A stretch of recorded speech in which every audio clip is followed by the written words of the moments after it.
Bueno, bienvenidos de nuevo a la segunda parte de este debate, el liberalismo en Venezuela, donde tenemos el privilegio de escuchar a los profesores Eric del Búfalo, Víctor Maldonado y Daniel Barnaghi. Quiero que los sigamos escuchando después de sus excelentes ponencias de cada uno. Les propongo hacer una conversación entre los tres, donde yo puedo quizás en algún momento leer algún comentario a todos los que nos están viendo. Les recuerdo que para comentarios, preguntas o lo que quieran, nos escriban en el chat que tienen aquí abajo de la imagen. Ustedes pueden abrir el chat, se les abre a la derecha y nosotros los estamos leyendo por ahí. Quiero comenzar esta parte entonces leyendo muy rápidamente algunos de los comentarios que ya tenemos para que ustedes los tomen en cuenta en sus siguientes intervenciones. Y cuando ustedes hablen, como es una conversación, sin interrumpirse ni hablar el uno sobre el otro, vayan conversando sin ningún tipo de guía, simplemente en una conversación. Miguel Fontán nos dice buenas noches, me agradece por coordinar esto. Y con respecto a lo expuesto, quisiera que abordaran también el tema de la igualdad en el liberalismo y de la conformación del bien común. Por otra parte, quisiera que reflexionaran los límites de la tolerancia que pueda tener el liberalismo con respecto a ideologías existenciales que buscan la eliminación o esclavitud del otro. Mario comenta y nos dice, comentaba anteriormente acerca de lo que me parecía la diferencia entre rule of law y rule of man. El Estado de Derecho, tal como lo apuntaban, es contrario a la arbitrariedad que cualquier hombre quiera ejercer contra la libertad del individuo. Y Jesús comenta y dice, primero que nada agradezco, gracias a ti por estar, Jesús. Quisiera aportar que creo que es clave para el desarrollo, fomento y expansión del liberalismo la educación y el conocimiento, ya que para una apropiada toma de decisiones se necesita entender y analizar en base a la información ya comprendida. Es por ello que pienso que la democracia va completamente a la mano de la corriente liberal. Si pudieran discutir sobre esta idea, se los agradecería. Paso la palabra a ustedes, si quieren, como hicimos antes, puedes comenzar Eric, pero después no hay orden, conversen entre ustedes, por favor, y yo voy a ir leyendo, de rato en rato los interrumpo para leer por los próximos 20 minutos, 25 minutos de esta charla, cualquier comentario y eso. Leo esto y explico, a pesar de que todos lo pueden leer, porque en lo que estamos grabando para subir a YouTube solo se graba la imagen y no tendrían la oportunidad de leer los próximos espectadores. Entonces, bueno, Eric, te cedo la palabra y comenzamos la conversación. Y a todos los demás, por favor, escríbanos por el chat. Bueno, la pregunta de Mario y la pregunta de Miguel son dos preguntas muy complejas que sí, no podemos desarrollarlas como tal, pero hay un pequeño ensayo de Walter Benjamin que se llama Una crítica de la violencia, donde se aborda estas dos cosas y que tiene que ver con el derecho, efectivamente, con el concepto, perdón, de qué es el Estado de Derecho en relación a la libertad. Porque no todo Estado de Derecho necesariamente está en favor de la libertad si entendemos Estado de Derecho por el derecho positivo, por leyes hechas.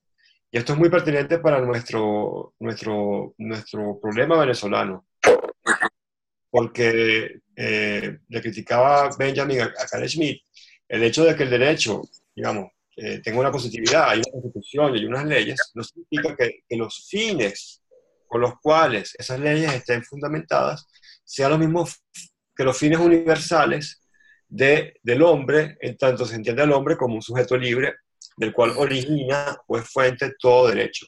Entonces, cuando the rule of man, o el estado natural, que es la antigua acepción, cuando el derecho natural está en contradicción al derecho positivo, desde el punto de vista liberal, ahí no todo es pacífico, como tomando Víctor, ahí el derecho natural tiene la legitimidad de imponerse contra el derecho positivo que está justamente atacando sus fines o, más allá, la fuente misma de donde se origina el derecho, que es la posición libre.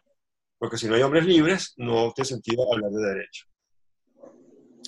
Esa es la primera presentación, muy rápida, muy sucinta. Entonces, en el caso de Venezuela, hay que preguntarse. En Venezuela, aparentemente, hay un derecho positivo y hay constitución que llama elecciones, etcétera, etcétera.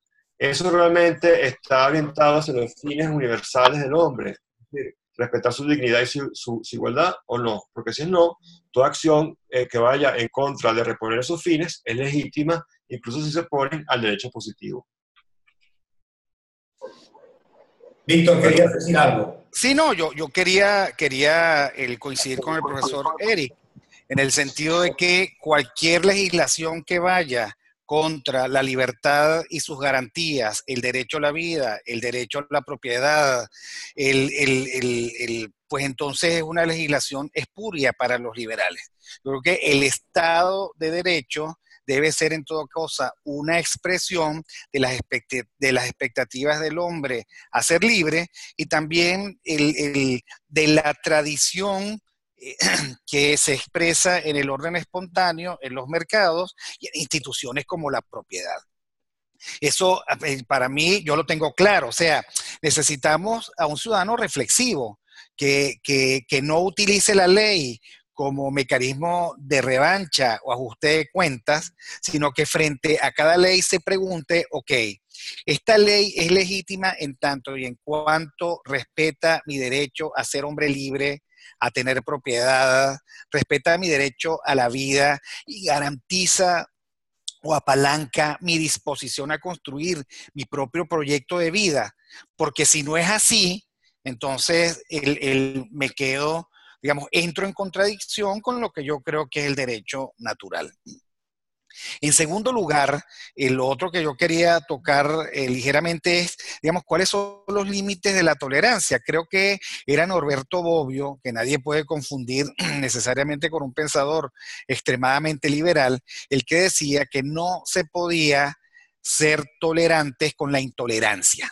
Y entonces aquí deberíamos definir por lo menos operativamente qué es la intolerancia. O sea, yo me imagino que intolerante es aquel que no respeta en el otro su libertad y su derecho a pensar, actuar y proceder económicamente con libertad. Aquel que se impone y que pisotea el derecho del otro a actuar con autonomía. Y yo creo que es a lo que nos estamos enfrentando en este momento. O sea, a resistirnos y a rebelarnos contra un orden social fundado en la intolerancia, que es lo que se llama el socialismo del siglo XXI. Que cualquiera que no piense como ellos y que no tenga su proyecto, entonces son tratados como subhombres, como ciudadanos de segunda que no tienen los derechos, sino condicionados a la sumisión y a la servidumbre. Y eso es lo bonito del enfoque liberal, independientemente de la escuela que asumamos, que está centrado en el respeto al ser humano, al individuo y a sus derechos y garantías. Derechos y garantías que no saca el ser humano del bolsillo, sino que es producto de una larguísima evolución y que es propia de Occidente, tal y como lo planteaba en alguna de sus reflexiones Max Weber. Gracias, Víctor. Daniel, que quizás quieres decir algo, puedes mantener el anterior tema, pero yo quiero aprovechar porque María Oropesa nos escribe, anteriormente preguntaba si era correcto definirnos como liberales clásicos o libertarios, tomando en cuenta el significado de liberal que varía según los países, por ejemplo en Estados Unidos. Daniel, ¿qué nos ibas a decir? Y bueno, yo quería mostrar que estoy en sintonía con mi querido amigo y colega Víctor. Fíjense el libro que tengo en la mano, que por cierto lo recomiendo. Ojalá que se vea. Es un libro que tiene 22 años. Se llama Liberalismo y Democracia, escrito por Norberto Bobbio en 1996. Y en la oportunidad de esta conversación con ustedes, es uno de los libros que quise volver a revisar. Hay una frase que resume, que la refleja Bobbio en su libro, de John Stuart Mill, sobre el utilitarismo, porque también hay cierta confusión entre lo que es liberalismo y lo que es utilitarismo. John Stuart Mill dice que la doctrina, afirma él, que admite como fundamento de la moral la utilidad o el principio de la máxima felicidad, sostiene, óigase bien, que las acciones humanas son justas en la medida que tienden a promover la felicidad e injustas en cuanto tienden a promover lo opuesto a la felicidad. En ese sentido, yo creo que podemos también retomar el tema de lo que significa el liberalismo de cara al tema ético y a lo que significa el gobierno nacional, sobre todo en los últimos, digamos, 20 años, ya casi 20 años. Las decisiones que se toman son decisiones sistemáticamente contrarias a la búsqueda de la felicidad de la mayoría, es decir, de buscar un óptimo de Pareto, y en realidad son decisiones destinadas a producir una felicidad en una tremenda minoría, en una minoría sumamente pequeña, por lo cual es la inversión de la lógica de Pareto y la inversión de lo que es la ética del utilitarismo dentro del liberalismo. Entonces, ya con esos pocos hechos, uno entiende perfectamente bien que cuando un gobierno lo que hace es tomar un conjunto de decisiones que van en contra de la felicidad de la mayoría y que lo que hacen es ser injustas en cuanto a que promueven, estoy la cita de John Stuart Mill, y buscan promover lo opuesto a la felicidad, pues desafortunadamente tenemos un sistema, más que un gobierno, esto es un sistema en donde aunque hay derecho positivo, como bien lo dijo Eric y como bien lo dijo Víctor, donde hay una serie de leyes, las leyes no son más que un saludo a la bandera, que lo que buscan es de alguna manera tapar la verdadera ética, entre comillas, la palabra ética del gobierno, donde la ética es la ética del sostenimiento en el poder, donde la conducta y el comportamiento que nosotros estamos esperando por parte de uno y de todos los miembros del sistema es hacer lo que tengan que hacer para preservar el poder. De esa manera, estamos en un sistema que es exactamente el opuesto al liberal y por ende también exactamente opuesto a una democracia de corte liberal.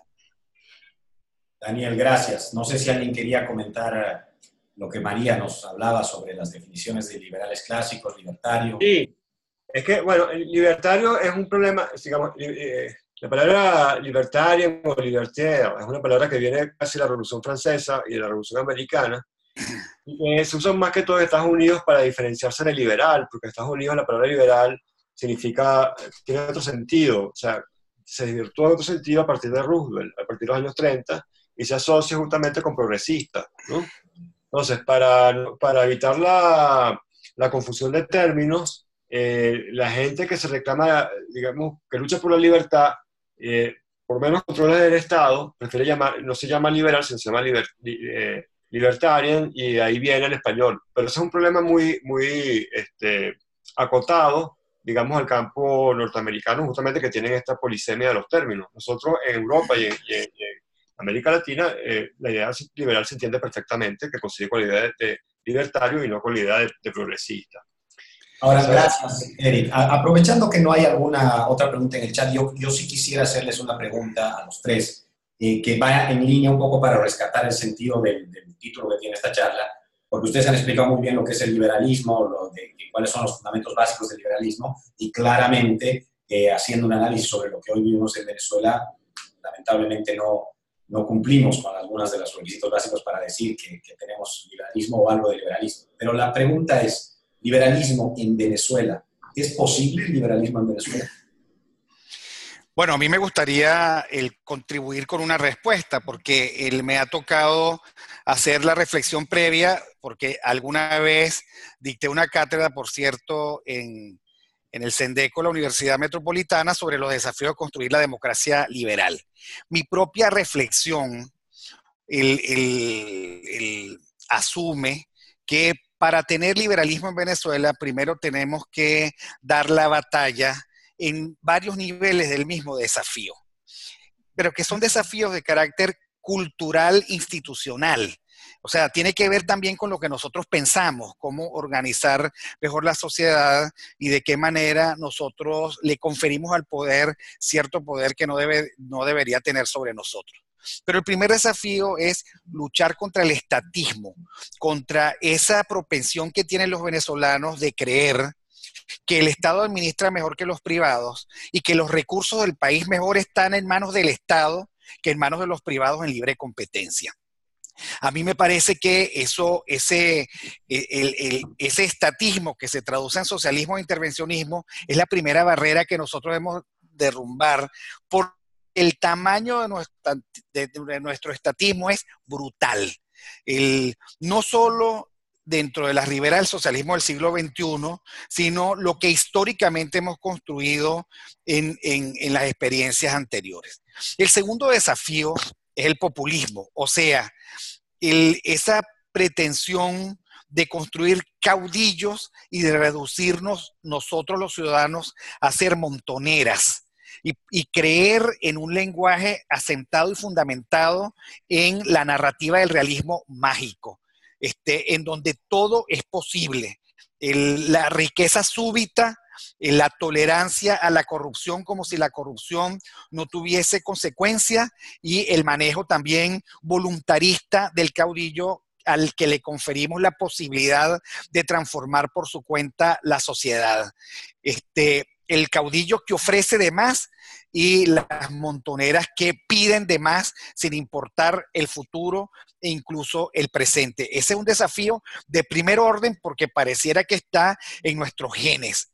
El otro desafío es el intervencionismo, o sea, esa pretensión de que el gobierno media mejor entre los privados y los ciudadanos, y que se expresa, por supuesto, en tarifas controladas, precios controlados, etcétera, que ya afortunadamente sabemos por trauma a lo que conduce a la mayor ruina social, a la peor de las hambrunas y, por supuesto, al peor de los sometimientos. Para mí, la solución es construir una sociedad en donde haya todo el mercado que sea posible y el Estado eficaz más limitado que sea concebible.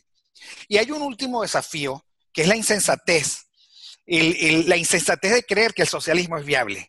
La insensatez de creer que estamos construyendo desde nuestra servidumbre un futuro luminoso. La insensatez de pretender que se puede sustituir la empresa privada por empresas públicas. La insensatez de creer que la ineficacia se puede tapar o guardar bajo la alfombra del fundamentalismo ideológico. La insensatez de creer que desde el gobierno se puede practicar la redención de los pobres, manipular la economía y el dinero, practicar intensamente el proteccionismo. Y quiero terminar con una frase que es de David Landes, el que escribió el libro La riqueza y la pobreza de las naciones, para que no todos los autores sean italianos. Y la característica, él decía, la característica que llamaba la atención de estas economías dirigidas era la contradicción entre sistema y pretensiones por un lado y el desempeño por el otro. La lógica era impecable. Los expertos realizarían la tarea de planificación, los fanáticos competirían en el fervor, la tecnología amansaría la naturaleza, el trabajo los liberaría, los beneficios serían para todos, de cada uno según su capacidad y eventualmente a cada uno según su necesidad. Ese es el colmo de la insensatez a la que me refería. Gracias, Víctor. Eric, Daniel.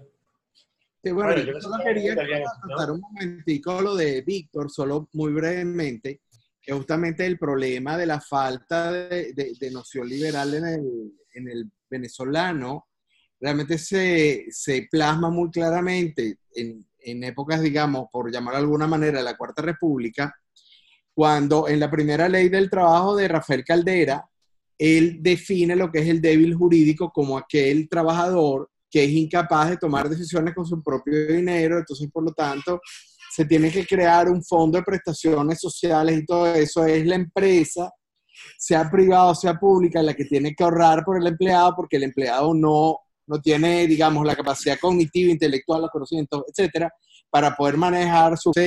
Es muy importante tratar de ver que el problema de la falta de capacidad de la nación venezolana de ser liberal no es una cosa reciente, es una cosa de muy larga data, donde eso se ha venido, digamos, voy así a usar el italiano, increciendo con los últimos años, y que por supuesto una vez que se entra en este nuevo sistema político, pues obviamente el populismo lo que hace es exacerbar esa noción del débil jurídico para generar más poder, más estatismo y más populismo. Y perdona la interrupción, adelante.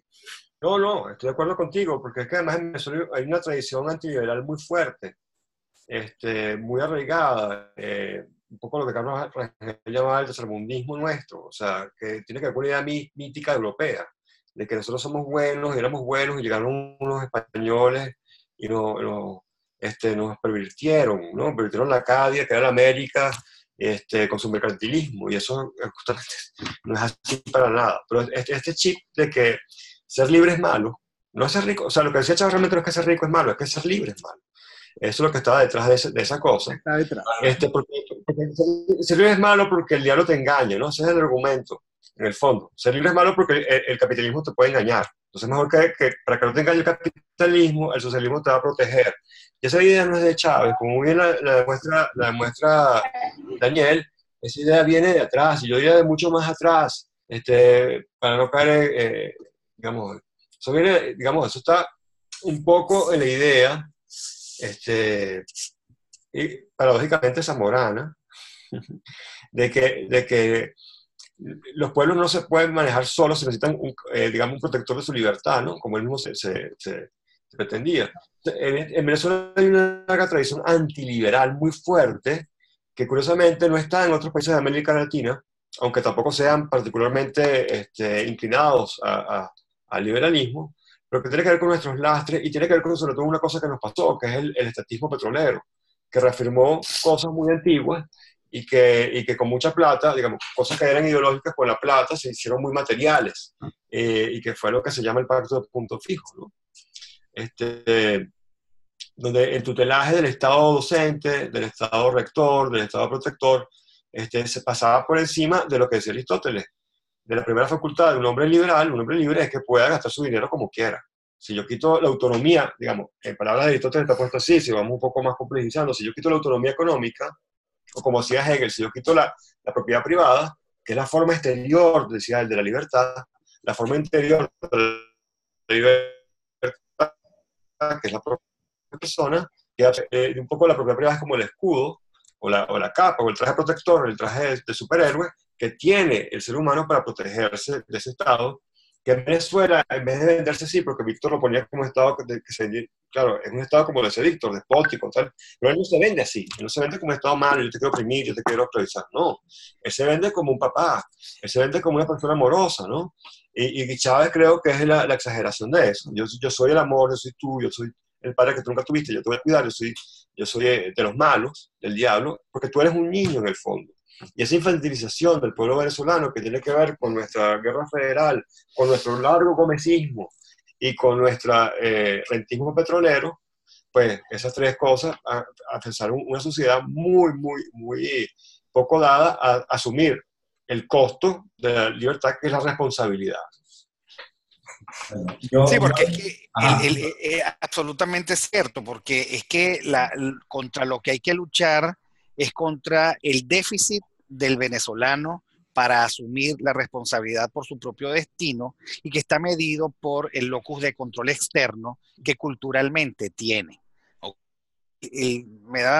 Yo sonreía por dentro porque decía, bueno, lo que está diciendo el profesor del Búfalo, y que tiene razón, es que hasta en el Estado esa narrativa o esa leyenda de la paternidad irresponsable se ha dado. Entonces, al final, nosotros que no hemos crecido lo suficientemente como ciudadanos, que nos mantenemos cómodamente en el regazo infantil, que reducimos todos nuestros problemas a pelear con nuestro papá y a decir que es irresponsable, y que decimos al final que tenemos una excusa para todo porque el Estado es la causa raíz de todos nuestros males. Bueno, esa condición infantil no nos ha permitido crecer ni como sociedad, ni como país, ni como ciudadanos, y yo creo que ha llegado el momento de la ruptura, porque es que somos el modelo más fiel de la traición de Leviatán. Leviatán, cuya promesa originaria es precisamente resguardar la vida y resguardar la propiedad, terminó traicionando sus propios propósitos y ni te garantiza la vida y te roba tu propiedad, te roba incluso tu dignidad, tu capacidad de ser productivo, y nosotros lamentablemente vivimos la experiencia de nuevo del infantilismo que cree que dándole un donativo a alguien podemos resolver un problema, un mar de fondo terrible, y es que nos estamos acostumbrando a vivir dentro de la servidumbre que niega dignidad porque no tenemos libertad. Y la reproducimos nosotros mismos en nuestras vidas, ¿no? Muchas maneras que no, si, a veces en vez de estar pensando cómo liberarnos de algo, pensamos cómo adaptarnos, cómo hacer nuestro propio mini-club para otras personas, o sea, y nosotros mismos nos infantilizamos así, y con eso contribuimos al sistema, ¿no? Cuando le pedimos al gobierno esto, por ejemplo, cosa que vemos en Venezuela, ¿no? Cómo vemos que parte de la oposición que está sumisa le pide al gobierno que la haga libre, ¿no? Que la deje votar, que la deje, que le reconozca, que la respete. Si llegamos a esa paradoja del adolescente eterno, si hay una especie de peterpanismo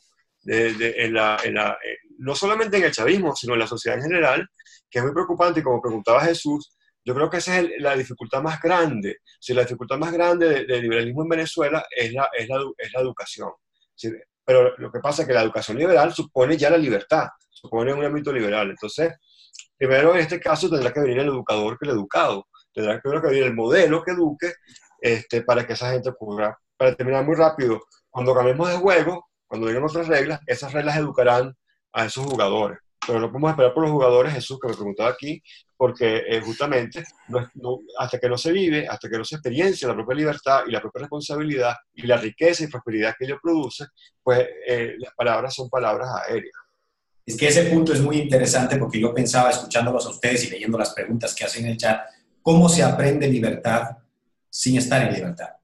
O sea, en este caso, la lucha es de quienes pretenden educar sobre libertad para que la gente tenga la oportunidad de aprender libertad viviendo en libertad. Bueno, yo creo que por las carencias también se aprende. Ahora nos parece valioso la libertad porque el Leviatán traicionó, porque sabemos que no está garantizada la propiedad, porque incluso muchas veces no tenemos ni siquiera asegurado el derecho a la identidad, porque sabemos que nuestro salario ha sido expoliado por la peor política económica. Ahora es que creemos que el Estado de Derecho es valioso cuando no funciona la justicia y cuando existe la represión. Yo creo que por contraste estamos aprendiendo a valorar la importancia de limitar al gobierno, la importancia de el hacer check and balances entre los poderes públicos, la importancia de que nadie concentre tanto poder como para poder agredirte. Yo creo que eso es lo importante. Ahora, creo que María Oropesa en una de sus preguntas plantea, bueno, ¿y el discurso político cómo puede construirse empáticamente sin ser populista y demagogo? Y eso es una pregunta muy inteligente que hace María y que yo le agradezco, porque el corte, la pedagogía comienza en una nueva forma de interactuar entre los ciudadanos y de los ciudadanos con sus dirigentes. Es tan malo pedirle a un dirigente lo que no puede cumplir porque no está dentro de sus atribuciones, como que un dirigente ofrezca lo que no puede realizar porque ni tiene atribuciones ni ha pensado en términos de sostenibilidad de aquello que promete. Es una nueva forma de hacer política, más responsable, más centrada en los derechos. Por supuesto, el menos apoyada en un Estado que se pretende de recursos infinitos y que apuesta, por lo tanto, más a la posibilidad que tengan cada uno de los ciudadanos que vivan en libertad y con justicia a desarrollar su propio proyecto de vida. O sea, porque al final, ¿cuál es nuestra conclusión de toda esta tragedia del socialismo del siglo XXI? Yo no quiero un Estado que se entrometa nunca más en mi vida. Quiero un orden social y un Estado de Derecho que garantice a mí mi libertad y el resto de derechos a los que yo tengo derecho como ser humano, y que me permita, por lo tanto, con reglas claras, consistentes y estables, ser el hombre productivo que estoy llamado a ser en esta sociedad de mercado del siglo XXI. Y Se nos está acabando el tiempo. Quizás darle a Daniel 1 o 2 minutos para también aportar en esta última parte, alguna idea adicional que tengas, Daniel, y después cerrar porque ya se nos va a acabar esta conexión más. Sí, lo mío es sumamente breve. Yo justamente la semana pasada en un evento muy bonito que fue el Seminario Internacional de Ciencia Política que patrocinó la Universidad Central de Venezuela, el Instituto de Estudios Políticos, la Escuela de Estudios Políticos, no me recuerdo cuál de los dos, pero yo asistí, y tuve una ponencia que medularmente era esa. La empatía es un poco la contracara de la ética, porque la ética, digamos, es el comportamiento de la conducta esperada, pero la empatía es la forma a través de la cual las personas, y en particular los líderes políticos, logran mostrar y demostrar lo que es el comportamiento que se espera de ellos para transformar la sociedad y las sociedades. Entonces, este tipo de temas, como por ejemplo el tema de la ética y el tema de la empatía, para mí son totalmente indisolubles con el tema de la libertad. Y como muy bien lo están diciendo varios, porque veo que es Jesús, veo que es Will, HG, y también María lo comentaba, el tema de la educación. Pero todo este tema de la educación tiene que considerar un elemento que para mí es fundamental, y lo decía Ovidio en su poema La Metamorfosis. El ser humano tiene una capacidad inherente de entender lo que es la libertad, aunque nunca la haya vivido. Y si yo pudiera decir que tengo algo de esperanza, la tengo en el sentido de Ovidio, de que el ser humano va a buscar y el venezolano va a buscar en sus propios recursos internos, en su propia manera de comprender de forma abstracta, aunque no sea una persona con mucha instrucción o no tenga una gran formación, el sentido, el sentimiento de la libertad es tan poderoso que es inherente al ser humano más allá de cualquier otra consideración. Eso es lo único que quería decir. Bueno, ya no nos queda mucho tiempo. Eric, un minutito. Termino con la idea de Daniel y que Víctor esbozó al principio porque es esencial. Y por eso empecé con la libertad positiva y la libertad negativa. Todo ser humano es libre por sí mismo. O sea, la esencia del ser humano es ser libre. Si no es libre, no es un ser humano. Ahora, que ese ser humano libre viva en un contexto de libertad es otra cosa. O sea, porque es muy bien al revés. Todo ser humano es libre y puede ser esclavizado, puede ser sometido. Pero la libertad no es un invento o algo que le regala a otra persona o le regala el Estado, porque eso sería una paradoja terrible, ¿no? Yo tengo que esperar que el Estado me dé mi libertad, eso sería absurdo. No, el hombre es libre y como tanto es libre sabe eso. Ahora, que puede ser manipulado, que puede ser engañado por la necesidad. Hay que lo dice muy bien, a veces la libertad se pierde por la necesidad, a veces el hambre mata el querer ser libre y preferir comer, o la inseguridad o el miedo, ¿sabe? Como en Sicilia, a veces mucha gente prefiere estar sometido a la mafia que estar atacada por la mafia, ¿no? Entonces, como la Sicilia de Mario Puzo, de hace varios siglos atrás, no la actual, por supuesto. Entonces, ojo con esto, porque la libertad, si la libertad no es inherente del ser humano, no es nada. Son ideas ilustradas simplemente. Y no.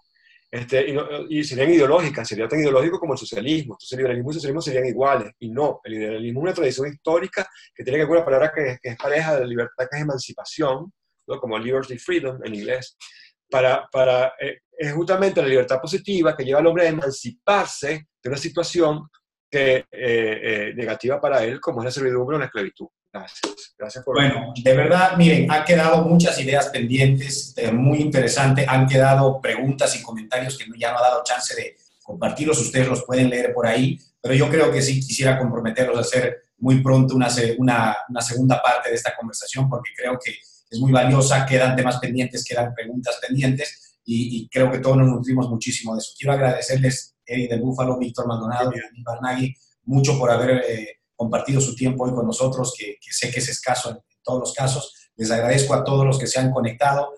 Hemos grabado y vamos a subir a YouTube esto para que ustedes lo reciban, lo puedan volver a ver y además lo puedan difundir y compartir. Nada más que decir, solamente muchas gracias de nuevo a todos y de verdad una grata experiencia, y creo que tenemos que hacer muy pronto la segunda parte para seguir conversando sobre el liberalismo en Venezuela. Gracias a todos y nos conectamos muy pronto de nuevo. Chao.